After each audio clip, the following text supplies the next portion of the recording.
నేను ఒక వలసల పాలమూరు జిల్లా నుంచి వచ్చాను ఇక్కడికి. నా పేరు ప్రత్యూష రాథోడ్. నేను ఒక గిరిజన బిడ్డని. సేన్ రామ్ రామ్ భియా, జై సేవాలాల్, జై సేవాలాల్.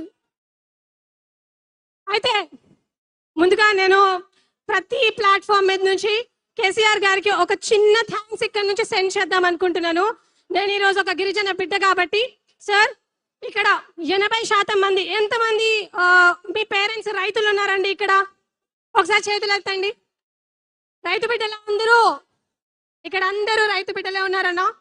అయితే కేసీఆర్ గారు నిజానికి మా గ్రామాలలో, మా తండాలలో చదువు అనేది మాకు ఒక డ్రీమ్ లా ఉండేది. విద్య అనేది ఒక కళలాగా ఉండేది సార్.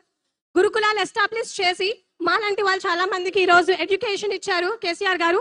దానికి చాలా చాలా థ్యాంక్స్ సార్. ఈరోజు 80% మంది ఇక్కడ గవర్నమెంట్ జాబ్ కి ప్రిపేర్ అయ్యే వాళ్ళందరూ కూడా గురుకుల స్కూల్స్ నుంచి వచ్చిన వాళ్ళు ఉన్నారు. అయితే ప్లీజ్ ఒక్క 5 minutes నేను కంప్లీట్ చేస్తాను.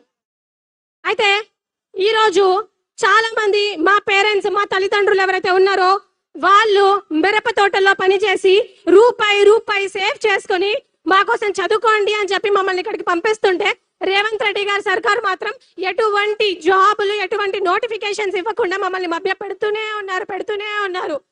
అయితే నేను ఒక చిన్న విషయం చెప్తాను సార్. ఈరోజు నా తల్లి కూడా పట్టీలు అమ్మేసి మరి చదువుకోవడానికి నాకు పెట్టింది. సో ఆ దయ వల్ల నేను ఇక్కడికి వచ్చాను.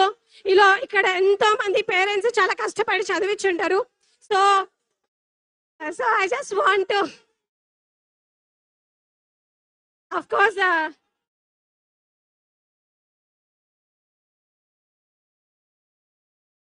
ఈరోజు కాంగ్రెస్ ప్రభుత్వము ఇష్టం వచ్చినట్టు జీవోలు తీసుకొచ్చి విద్యార్థుల గొంతు కోసే విషయం అందరికీ వాస్తవమే.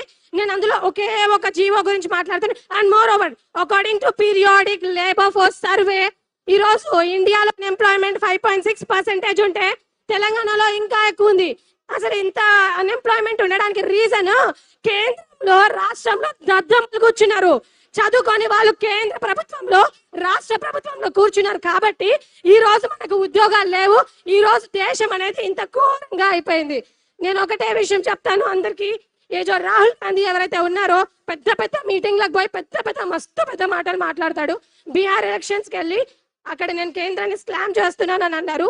जो राहुल गांधी है, जो संविधान पकड़ के सारा देश घूमता है और बोलता है कि रिजर्वेशन लागू होनी चाहिए, सोशल जस्टिस लागू होनी चाहिए, डेमोक्रेसी लागू होनी चाहिए, लेकिन जहां उनकी सरकार है तेलंगाना में, यहाँ रिजर्वेशन लागू नहीं होती है. अगर यहाँ कोई भी उनके हक के बारे में ऊंची आवाज से कुछ पूछता है तो पुलिस उन पे लाठी चार्ज करती है. क्या यही है लोकतंत्र? क्या यही है राजनीति?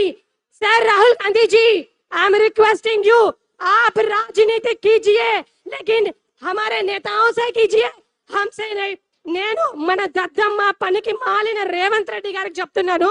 ఏదైతే రాహుల్ గాంధీని తీసుకొచ్చి చిక్కడపల్లి లైబ్రరీలో ఛాయ్ తాపించిండు కదా, అదే రేవంత్ రెడ్డి గారికి, రాహుల్ గాంధీకి చెప్తున్నాను, మేమే మీకు ఇంట్రిన్ బాటిల్ పంపిస్తాం, మీరు తాగి చావండి. మీరు తాగి చేస్తే తెలంగాణకి పట్టిన దరిద్రం వదులుతుంది. ఈ రోజు నీకు ఉద్యోగాలు ఇవ్వడం చేత కాదు, కాళేశ్వరము ఆ ఈశ్వరము అనుకుంటూ మాట్లాడతావు. I don't think so you deserve to be chief minister of Telangana. And more over sir, మా వలసపడ పాలమూరు జిల్లా గురించి కూడా నేను ఒక విషయంలో ఫినిష్ చేస్తాను సార్. అండ్ నేను స్కూల్కి వెళ్ళే టైంలో sir, literally there is no proper road, there is no water facility. But మా సీనన్న ఎక్కడెక్కడ కూర్చున్నారు, గ్రేట్ థ్యాంక్స్ టు సీనన్న. సీనన్న లేకపోతే నిజంగా నాలాంటి విద్యార్థులు చాలా మంది చదువుకోవడం ఇబ్బంది అనిపించేది సార్. అండ్ చాలా మాట్లాడాలనుకుంటున్నాను కానీ I don't have much time. Anyways, thank you for giving me this opportunity. Shambipur Raju గారు వారికి మైక్ అందిస్తున్నా తదుపరి కార్యక్రమాన్ని వారి ఆధ్వర్యంలో నడిపిస్తారు. జై తెలంగాణ. గౌరవ మిత్రులందరికీ, ఇక్కడికి విచ్చేసినందరికీ కూడా స్వాగతం సుస్వాగతం తెలియజేస్తూ, ఇక మాట్లాడాల్సిన వాళ్ళు ఉన్నారు, మరి సమయం చాలా అయింది. ముఖ్యంగా ఒకే ఒక్క విషయం ఒక నిమిషంలో చెప్తాను. ఈరోజు మీ పక్షాన బీఆర్ఎస్ పార్టీ ఏ రకంగా పోరాటం, ఎంతమంది వస్తా ఉన్నారో చూస్తా ఉన్నారు, ఏ రకంగా పోరాటం చేస్తా ఉందో చూస్తా ఉన్నారు. దానికి నిదర్శనం ఒక ఉదాహరణ ఒక విషయం మీ దృష్టికి తీసుకొస్తా. ఈ రోజు వేదిక పైన కేటీఆర్ గారి పక్కన ఉన్నదంతా కూడా మీ పక్షాన పోరాడుతున్న నిరుద్యోగ యువత పక్షాన పోరాడుతున్న మీరందరే ఉన్నారు తప్ప మా మాజీ మంత్రులు, ఎమ్మెల్యేలు, ఎమ్మెల్సీలు, సీనియర్ నాయకులు అందరూ కూడా వేదిక వెనకాలే ఉన్నారు. దానికి బీఆర్ఎస్ పార్టీకి ఉన్నటువంటి చిత్తశుద్ధిని ఇది నిదర్శనం అని చెప్పేసి కూడా మీకు తెలియజేస్తా ఉన్నా.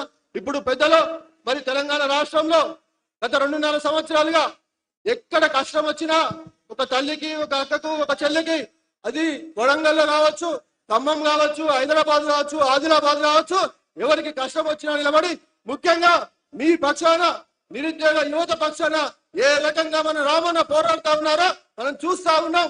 అదే రకంగా వారు ఇప్పుడు అన్నగారు ముఖ్యంగా పెద్దలు వారు మిమ్మల్ని ఉద్దేశించి మాట్లాడతారని చెప్పేసి వారికి స్వాగతం తెలియజేస్తూ మీ అందరికీ కూడా మరొకసారి